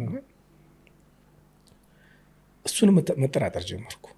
ትክክል ነው ወይ ወደ ማለት መጣው። ማለት አነሰ በዛ አይ ትክክል ነው ወይ ማለት ህዝቡ ከሚለው ይልቅ ኢምቢቲውን አድርጌው ግን መንግስት ከገመተው ብዙም ማይራራቅ አድርጌ ማሰብ ጀመርኩ። ለምን መሰለህ? እኮስ በፊት 60 ምናምን የምትለውን ነገር መጠራጠር ጀመርክ ማለት ነው። ለምን መሰለህ እሱን የተውኩት? አንደኛ ያልቆጠረ አካል የቆጠረን አካል ሁሉ ጊዜ ዳታ እያጣጣለ መቀጠል አይችልም። ሙስሊሙ ከወቀሳና አዛብታችሁናል ከማለት ውጭ በጥቂቱ የመስጂዶችን እንኳን ተጠቅሞ የመስጂድ ሴሎችን በመጠቀም ዳታ ለማሰባሰብ ሞክሮ አያውቅም። በዚህ ስንፍናው ሁልጊዜ መንግስትን ዳታ እያጣጣለ መቀጠሉን ብዙ አልወደድኩትም። ሁለተኛው ሙስሊሙ የት ነው የሚታየው? መታየት አለበት አይደል? እና በመንግስት ሴክተሮች ውስጥ የለም፣ በሌሎች ሴክተሮችም ስመለከት የለም። ያለው በቃ ትንሽ የሆኑ ንግዶች ምናምን ሴክተሮች ላይ ነው ያለው። እና አይ ቲንክ አልኩኝ ወይም ደግሞ ሙስሊሙ ይኖርባቸው የተባሉ ክልሎችን ለብቻ ነጠልኩኝና ወስጄ አፋር፣ ሶማሌ የሀገሪቱ 38% መሬት ይዛሉ። ግን 38% ፖፑሌሽን አላቸው ወይ ሌላ ነው አልኩኝና ኦኬ አልኩኝ። የህዝበ ሙስሊሙ እንትን ከ45 እስከ 50 ከዛ አይበልጥም አልኩኝ። ይሄ ግን ትልቅ ፖፑሌሽን ነው ማለት እኛ እንደምንናጋን ነው ባይሆንም አልኩኝ። ከሌሎች አንጻር ስመለከተው በኢትዮጵያ ዙሪያ ካሉ ሀገሮች አንጻር ስመለከተው በጣም ትልቅ ህዝብ ነው፣ ለብቻው ሀገር የሚሆን ህዝብ ነው። ስለዚህ የኢትዮጵያ ሙስሊም የቀረችው ሪዚሊየንት ፋክተር እና ባርጌን ማድረግ የሚችልባት ፋክተር ይችናት አልኩኝ። ስነ ህዝብ ነው፣ የህዝብ ቁጥር። ከዛ ውጭ ያለውን የኢኮኖሚ የሚለውን ይሄ በትራዲሽን በአእምሮ ውስጥ የመጣሁትን ነገር ጣልኩት ማለት ነው።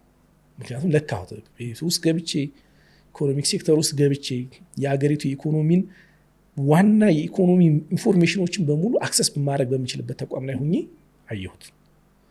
ስለዚህ ሙስሊሙ የለም ማለት ነው አልኩኝ። ይህም በደንብ ለካሁኝ። ምን መሆን አለበት የሚለው ነው እንግዲህ ከዛ በኋላ አእምሮዬን እንትን እያለኝ የመጣው። ከዛ ውጭ መንግስት ውስጥ ቤት ውስጥ ያለው እንትን የቢሮክራሲው ባህሪ ብዙ ጊዜ እንደገለጽኩት አፄ ኃይለ ሥላሴ ሲወርዱ ንጉሱ ወረዱ፣ ቤተክርስቲያኗ ከሲሶ መንግስትነት ወደ ተቋምነት አነሰች። ቢሮክራሲው ግን ማተቡ እንዳጠለቀ ነበር። በደንብ ነው ያየሁት። በምን ያየሁ? ምን መገለጫው ምን ነው? ቢሮ ውስጥ በደንብ ታየዋለህ። በደንብ ነው የምታየው። ቢሮ ውስጥ የትኛውም አይነት ቢሮክራሲ ውስጥ የነበረ እንቅስቃሴ ውስጥ ሙስሊሙን ኮንሲደር ያደረገ እንቅስቃሴ አይደረግም ነበር። ለምሳሌ ሙስሊም ሰራተኛው ፕሮግራም እንኳን ሲያዘጋጁ እኮ ለሙስሊሞቹ እንደ ዶሮ እንረድላቸው እኮ አይሉ የላችሁማ። ሶሪ ቱ ሴይ ግን ቁጥሩ ያን ያህል አይደለም። ይኸውልህ ይሄ የአመለካከት ጉዳይ እንጂ የቁጥር ጉዳይ አይደለም። 15 ምን ሆነ ለ15 አንድ ዶሮ በቂያችን ነው። ትዝ አይላቸው ካፌ ትዝ አይላቸው የሙስሊም ካፌ ክርስቲያኑ 2 ወር ከጾም አብረህ ትጾማለህ። ማለት ሙስሊሙ በቃ ምንም እንደሌለ ምንም የለም። ሆስፒታሎች ሲሄድ ሆስፒታል ውስጥ እኮ ምግብ ይሰጣል። ዛላዳሮች ስጋ ይሰጥና ለሙስሊሞቹ ሽሮ ነው የሚሰጠው ወይም ዳቦ ነው የሚሰጠው። ዶርም ምናምን ስታድር አለ ዩኒቨርሲቲ ውስጥ አስተካክለናል። በተቋማት ደረጃ ገና ነበር። ከዛ ባሻገር ምን ተረዳሁ? ሌላው ደግሞ ሙስሊሙ እኔ ሙስሊም ስለሆንኩ ነው እንዲህ ያደረጉኝ በሚል ስንፍና መብቱን እስከ መጨረሻዋ ድረስ ታግሎ አያረጋግጥም ነበር። እኔ እዛ ቤት ያረጋግጥኩት ያየሁት ነገር ሙስሊም ነጋዴዎች መብታቸውን ኮምፕሮማይዝ ያደርጉ ነበር። ምን ሆናችሁ ነው ስለ እኛ ሙስሊም እነዛኞች ትዝ ላይላቸው ይችላል። ሙስሊም ሆናቸው ኮንሲደር ላይ ይደረግ ይችላል። ያ ዘመን ደግሞ ጥሩ ነበር። ኦፊሰሩ ቢብልህ ከፍተኛው ኦፊሰሩ ቡድኑ አለቃው ጋር መሄድ ይችላል። የዛን ዘመን አክሰሱ ጥሩ ነበር። ግን የትኛው ሙስሊም እኔ መብቱን ለመብቱ ቆሞ ሲከራከር ብዙ ላይ አይሆን ነበር። እኔ ሙስሊም ስለሆንኩ ነው የሚል በቃ ኦሬዲ ደምድሞ ጨርሷል። ስነልቦናው ተሸንፎ መብቱን አሳልፎ ይሰጥ ነበር፣ ይሸጥ ነበር። ይሄን በደንብ አይሆን ነበር። ከዛ ያው አንዳንድ ሙስሊም መንግስት ሰራተኞች ላይ ደግሞ የማየው ስነልቦና ችግር ነበረ። ማለት በጣም ለስቴቱ ታማኝ መሆናቸውን ወይም ደግሞ ለተቋሙ ታማኝ መሆናቸውን ፕሩፍ ለማድረግ ሙስሊም ተገልጋዮች ሲመጡ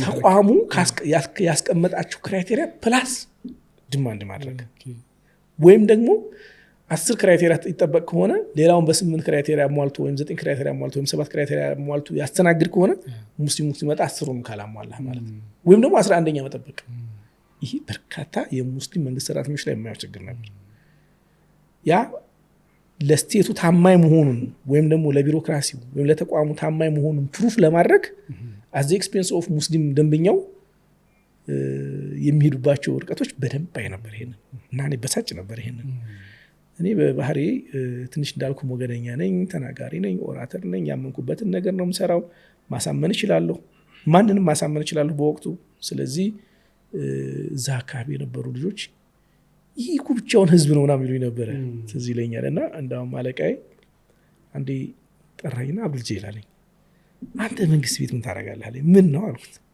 አንተ እኮ መሆን የነበረብህ የሆነ የሙስሊም ተቋማት ውስጥ የሙስሊም ጥናትና ምርምር ውስጥ ወይም ደግሞ የመጅሊስ ውስጥ ምናምን ነበር መሆን የነበረብህ ይህ ቤት ላንተ አልተፈጠረም ላንተ አኮንም ላንተ አይሆንም አለኝ ምን ተሰማ ሲለኝ እሱ ይሄን እያለኝ ያለው የዕለት ተዕለት የኢስላሚክ ነገሮች ላይ ያለኝ ነገር አይቶ ነው እና እዛ ዞር ብዬ ወደ ሙስሊም ሳይድ ነው ማን ነው እስኪ ከሙስሊም ተቋማት ውስጥ ከማህበረሰብ ውስጥ ለወደፊት ይሄ ልጅ ይጠቅማል ይሄ ልጅ ይሄን ፖቴንሻሉ እንጠቀምበት ብሎ እንደዚህ ፈልጎ የሚያወጣ ተቋም ደግሞ የትኛው ኖሮ ነው አልኩኝና የኛ ተቋሞች እንደዚህ አይደሉም ኦልሞስት ሽባዎች ናቸው አልኩት ግን አንተ ወስደው ላይብረሪ ያስቀምጠው ኮምፒውተር አዘጋጅተው እስኪ ይፈልግ በዚህ ከዚህ ውስጥ ይሄን አጀንዳ እየሰጡ ይሄን ጻፍ ቢሉህ የሚገርም ስራ ይሰራ ነበር የኛ ሰው እኮ እንሰራብን ፕሮቴስታንቶች እንሰራብን ነበር አለኝ እዛ በጣም ገረመኝና በስንተኛው ቀን ኪት እንዳመጣው አላቅም ያልታተመ የሐሰን ታጁ የቁርአን ተፍሲር አምጥቶ ሰጠኝ እና እኔም ሁሌ ቅር የሚለኝ ያን ዘመኔን ሙስሊሙ መጥቀም የሚችሉ ሪሰርቾች ላይ መስራት የሚችልበት እድል ባገኝ ኖሮ የሚገራርም ስራ መስራት ይችል ነበር በጣም ዴዲኬትድ ነበርኩ አነባለሁ በነገራችን ላይ ከዩኒቨርሲቲ በኋላ እስከ 2008 2009 እስካልኩ የመንግስት ቤት ባለውበት ሰዓት ኦልሞስት አንባቢ የምትለኝ ነኝ በዛ ዘመንና ከዛ በፊት የተጻፉ መጽሐፎቹን የማንበብ እንትኑ ሱሱ ነው መጽሐፍ መሰብሰብ ሱሱ ይሆናል አይደል ኦልሞስት ወደ 36 37 ጂቢ መጽሐፍ ነበር እና አይዘለ ርዕሱን አውቀዋለሁ ወይ ምናምን አውቀዋለሁ ወይ የሆነ አንበባዋል እና አንዳንዴ ዝም ብዬ ሳልመርጥ ስለነበረ ያለ ሜንቶር ስለነበረ ማነበው አንድ ወቅት ላይ የሆነ መጽሐፍ እያነበብኩ ቢሮ ውስጥ ቁጭ ብዬ አነባለሁ ስራ ሲያነብ ሲቀርም ምን ያህል መጽሐፍ ግን ያነበብኩ ይመስላል ዝም ብለህ እንደው አላውቅም ግን አነብ ነበር ዝም ብለህ ስትገምት አንባቢ መሆኔን ያወቅኩት የኮሮናው ዘመን ላይ ተምኔት የሚለው መጽሐፍ ሳዘጋጅ በትክክል አንብቤ የጨረስኳቸው 413 አርቲክሎች አሉ ኦኬ በዛችሁ በሆነ ወራቶች ውስጥ ከበፊት አይቻቸዋለሁ ሞስ ብዙ ነገሩን ዝም ብዬ ያየው ነበር ደም በደንብ ባላ እንትን ባለው እንኳን ፕሪቪው ያየው ነበርና አንድ መጽሐፍ ያነበብኩኝ ያለ ምናምን መሃል ላይ ጥሩ ነው እኔ አሁን ለኔ አይ ወሎ ውስጥ አንድ ሌላ ነገር ልንገርሽ የወሎ አይደንቲቲ እስላምነት ነው አፍተር ኦል ሙስሊም ነው ካልክ 100% አምኑህ ነው የሚሄደው እና እኔ ሙስሊም ሆኖ ሌላ ምናምን አላቅም እንደነገርኩ ኤክስፖዠር የለኝም መጽሐፍ ሳየው ቁርአኖችን ነው ቁርአን አያዎችን ነው ኮት የሚያደርገው ሐዲስ ነው ኮት የሚያደርገው ምናምን ሄደ ያሰንታጁ ማለት ኖ ሌላ መጽሐፍ ሌላ ኦኬ ያነበብኩ መሃል ላይ ወንሸቀል ቀመር የምትለውን ይዞ ሄዶ ከዛ ሀቲም አልአንቢያ ወልሙርሰሊን የሚለውን ስንጥቅ ያደረገውና እኔ ሀቲም አልአንቢያ የሚለው ቀጣው ከነብዩ መሐመድ በኋላ እኔ ነብዩ ይላል ያ መጽሐፍ ከኋላ ኩስታው ቢስሚላህ ብሎ የሚጀምር ምናምን ነው ከዛ ሚዚንግ ደነገርኩኝ እኔ እንዴ መጽሐፍ ምንድነው የሚያወራው ምናምን አልኩኝና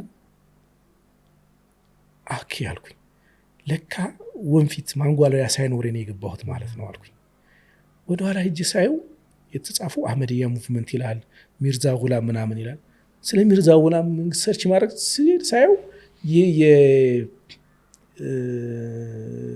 ፓኪስታን ውስጥ ያለ አህመድያ የሚባል ሙቭመንት አለ አይደል ሚርዛ ጉላም የሚባለው የነ እኔ ነብይ ነኝ ብሎ የሚያምነው ሰውዬ የነ አሊ ጃህ ምናምን የዛ ነውና እኔ መረጃ ስለሌለኝ እስከዚህ ሁሉ ያጋጥሞኛል ነው ማለት ዝም ብዬ ያገኘሁት ያግብሰብስ ከማንበብ የተነሳ እና አልመውዱዲ የግብጾቹን በሙሉ በቃ አብዛኞቹ መጽሐፎች ያነበብኳቸው የመንግስት መስሪያ ቤት ውስጥ ሆነ የዛን ጊዜ ስራ እየሰራ የዛን ጊዜ ያነበብኳቸው ባለው ማራለው ምናምን እና መንግስት ቤት በቢሮክራሲ ውስጥ መምጣቴ መንግስት ምንድነው መንግስት ማን ነው በኋላ ዘመን አብዛኛው ሰው ኢህአዴግ እንደዚህ ነው ብሎ የሚያብባቸው ነገሮች እኔ 2006 2007 ታውቃቸዋለሁ ስለ አባይ ፕሮጀክት 2006 2007 ስለ ፕሮጀክቱ አካሄድ ስለ እነማን እንደሚሳተፉበት ፕሮጀክቱ ላይ የተፈጠረ ሳቦታጅ ምናምን ለኛ ጥቆማ ይመጣና እንሰራው ነበር በአካል ሄጄ ያየሁት ያኔ ነው እና ብዙ ነገሮች መረጃ ነበሩኝና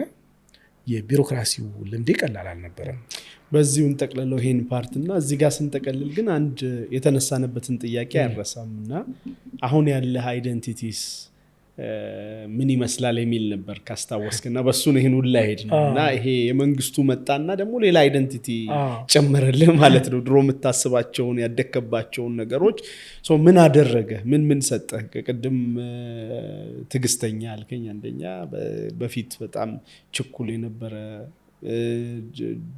ጀግንነቱ ስቲል ቀጠለ ሌሎች ምን አይነት ማንነቶች አሉ እንግዲህ ትምህርት ቤት የሚሰጥ አይደንቲቲ አለ ያው ነቸር ፕላስ ነርቸር አይደለም ነው ትምህርት ቤት የሚሰጥ አይደንቲቲ አለ የመንግስት ቤት የሚሰጥ አይደንቲቲ አለ ሶሻል ሚዲያ የሚሰጥ ሶሻል ሚዲያ 2003 አካባቢ 2002 አካባቢ ይመስለኛል ፌስቡክ የተቀላቀልኩትና ከዛ ጀምሮ ያለው ሶሻል ሚዲያው ደግሞ የአይደንቲቲ ፈጥረባህ እሱ አለ ትዳር ስትይዝ በትዳር ላይ የሚፈጠሩ ውጣ ወረዶች አሉ እነሱ አይ ቲንክ ልክ ነቢያቶች በፍየሎቹ በመናምን ያንን ሀያት ይሄ በጣም የተነከሩበት አለ በደንብ የተማርኩበት ሌላ ሀያት አለኝ እሱ አንድ የትኛው በዛ ልክ ያጠነከረ አይ ቲንክ ትዳር ውስጥ እሱ በጣም አይ ቲንክ በጣም ብዙ ነገር አድርጎኛል እና እሱ አለ አውርተው አላቅም ፋሚሊ ውስጥ መፈተን አለ የልጅ መታመም አለ ምናምን አለ ያ ሁሉ ተደምሮ ምን አደረገኝ በጠቅላላ እዚህ በጣም ነገሮችን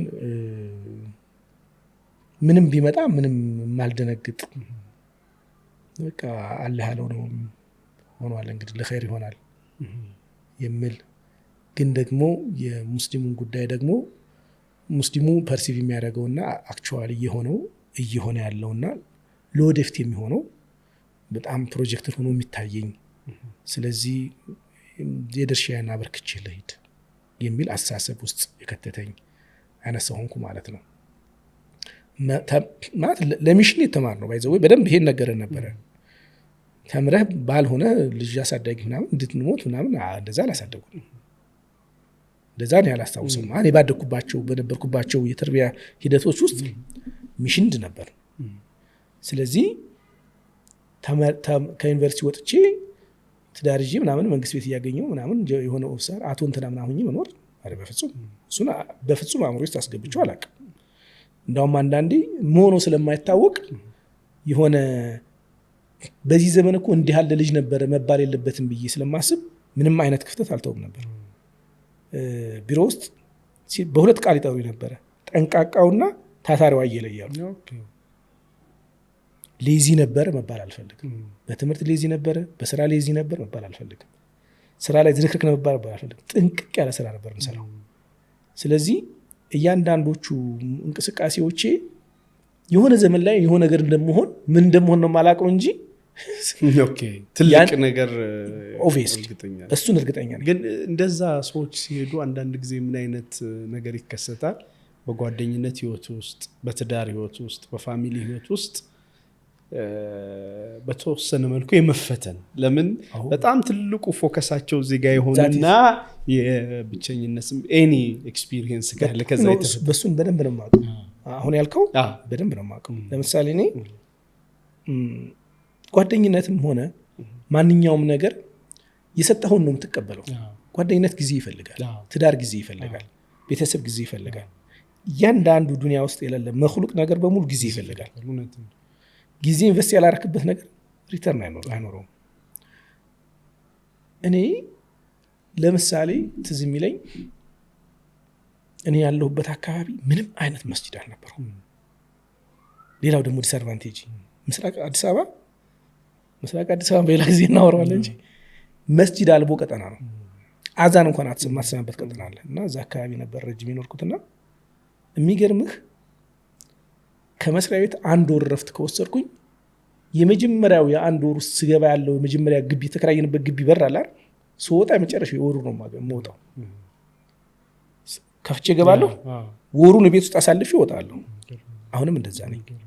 አሁንም መስጂድ ካልሄድኩ ነው ስራ ካልሄድኩ በስተቀር እኔ ቅዳሜና እሑድ ጓደኛ ጋር ምናምን ጓደኛ ጋር እንደዚህ ጓደኞቼ ጋር ልሂድ አላውቀውም። ይሄን ሀያት እስቲል አላውቀውም። ድብርት አይፈጥርብህ ምንም።